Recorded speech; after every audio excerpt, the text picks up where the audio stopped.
Hola, bienvenidos una vez más a su programa La Cocina de Chepe y Pancha. Bienvenidos. Gracias por acompañarnos. En esta oportunidad enviamos un saludo especial a la clase de hermenéutica de Seminario Bíblico, a la pastora Isabel Cornejo y sus estudiantes. Sin ellos nada de esto podría ser.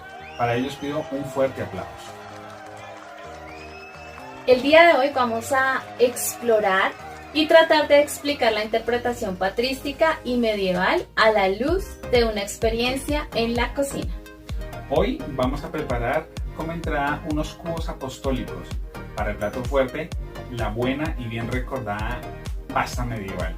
Y para el postre, unos waffles reformados con sus respectivas sodas. Acompáñennos. ¡Qué bien! Así como para una cena o un almuerzo, la entrada es lo primero.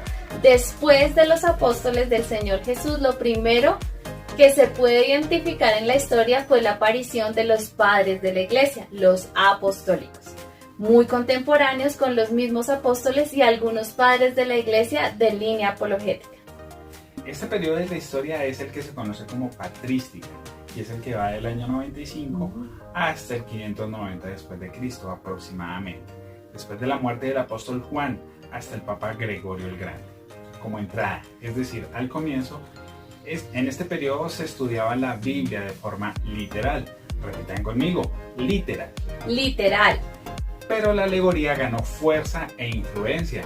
Repitan conmigo, alegoría. Alegoría. Bueno, la entrada tiene su trabajo. Expliquémoslo un poco. Interpretación literal, como su nombre lo indica, es al pie de la letra. Por ejemplo, en cocina es como cuando para una preparación se sigue la receta, al pie de la letra. Los ingredientes, las cantidades, los gramos, los mililitros, los tiempos, la temperatura, la intensidad del fuego, todo al pie de la letra. Asimismo, se puede aproximar la interpretación literal de la palabra de Dios. Por otro lado, la alegoría tomó tal influencia que se convirtió en el método de interpretación predominante por lo menos durante 1000 años, hasta que fue rechazado por la Reforma. La alegoría se extravió al enseñar que un versículo podía llegar a tener hasta 3 o 4 significados. Te lo explico con un ejemplo culinario. Sí, mejor con un ejemplo. Una pasta al dente, así como nuestro plato fuerte. Recuérdame los ingredientes. Claro que sí. Agua, sal y por supuesto la pasta. Para este ejemplo, los espaguetis. Excelente. Preparación sencilla. Agua y sal al fuego. El punto antes de hervir, es decir, esas burbujitas que se alcanzan a ver, son señal para incorporar los espaguetis. 8 minutos y el resultado, unos deliciosos espaguetis al dente. La alegoría vendrían a ser las salsas. Entonces, tendríamos espaguetis con salsa carbonara, espaguetis con salsa boloñesa, espaguetis con salsa bechamel, espaguetis con salsa de camarones.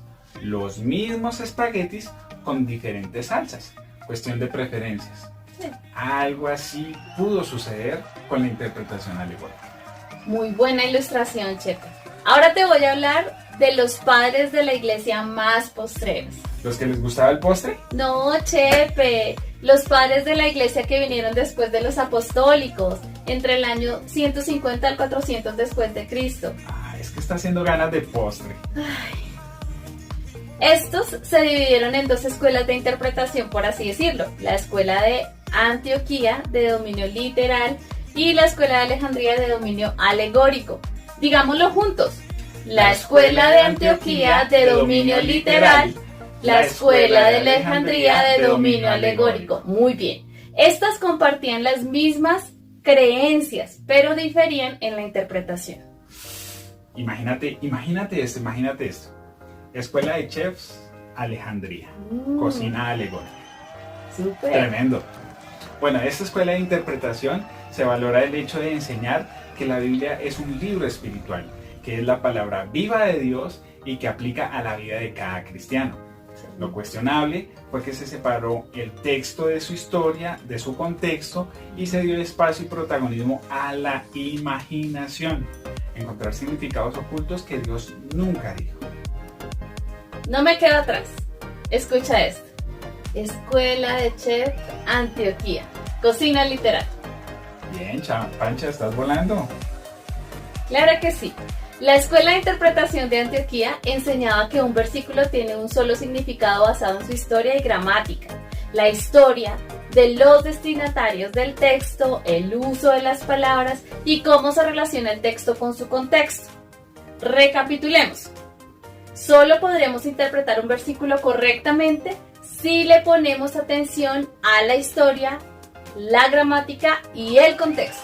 Historia, gramática y contexto. Bueno, ahora sí el postre. La cereza del pastel, la Edad Media, años 590 al 1650 después de Cristo aproximadamente.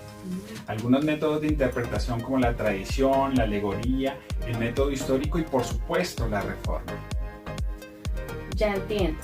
El método de usar la tradición fue la norma para interpretar las escrituras durante la Edad Media, desde la caída del Imperio de Roma 476 hasta el 1450 después de Cristo, aproximadamente. Los personajes de este tiempo tuvieron mucho cuidado en enseñar lo que habían recibido de los padres apostólicos, enseñanzas con base en el método alegórico, incluso los comentarios que éstas llevaban, las cuales se conocen como glosas o glosa ordinaria. Muy posiblemente se transmitieron errores de una generación a otra. Entendámoslo mejor con un ejemplo. ¿Quién te enseñó a cocinar arroz? Mi mamá. ¿Y a tu mamá? Mi abuela. ¿Y a tu abuela? Mi bisabuela. ¿Y a tu bisabuela? Mi tatarabuela. Ah, tradición. Digámoslo juntos. Tradición. El método de alegoría para interpretar las escrituras hizo que los creyentes se apartaran del significado que Dios quiso darle. En la Edad Media había una rima que ilustraba los hasta 4 significados de cada versículo. Wow. La letra nos muestra lo que Dios y nuestros padres hicieron. 2. La alegoría nos muestra de dónde se esconde nuestra fe. El significado moral nos da las reglas de nuestra vida diaria. La analogía nos muestra dónde termina nuestra lucha.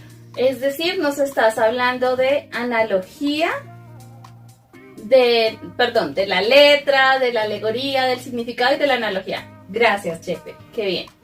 El método histórico de interpretar la escritura daba demasiado énfasis al pensamiento y muy poco a la devoción. A medida que el periodo medieval terminaba, hubo menos énfasis en el método alegórico y se volvió a interpretar la escritura de forma literal buscando el significado directo de los pasajes. Bueno, el tiempo se nos fue. Vamos a terminar con la Reforma, año 1500 al año 1650 después de Cristo. Y para ello hablaremos rápidamente de 3 personajes muy importantes de este periodo que fueron los que volvieron al texto y como los primeros creyentes interpretaban las escrituras.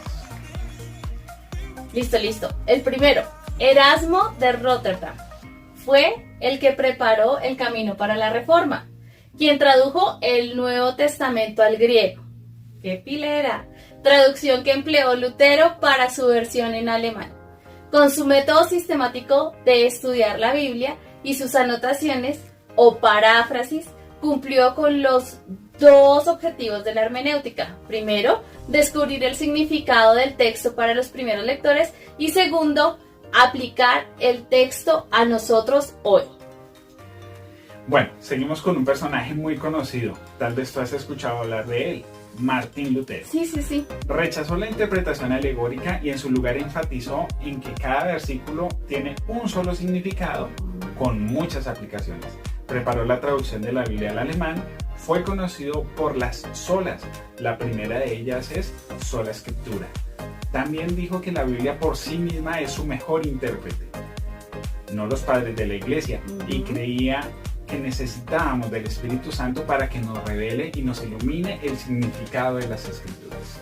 Excelente. Bueno, y de estos 3 personajes, el último por el que vamos a estar hablando, del que estamos hablando ahora, será Juan Calvino. Y también él rechazó la alegoría. Enseñó que los creyentes deben interpretar la Biblia dentro de sus contextos literario e histórico. escribió comentarios de todos los libros del Nuevo Testamento menos uno, y sobre 31 de los 39 del Antiguo Testamento. La mayoría de sus escritos son comentarios, como su famoso Institutos. Pancha, se nos fue el tiempo y nos pusimos a hablar y no preparamos nada. ¿Qué hacemos? ¿Qué oso tan hermenéutico con nuestros compañeros y con nuestra maestra? Fácil.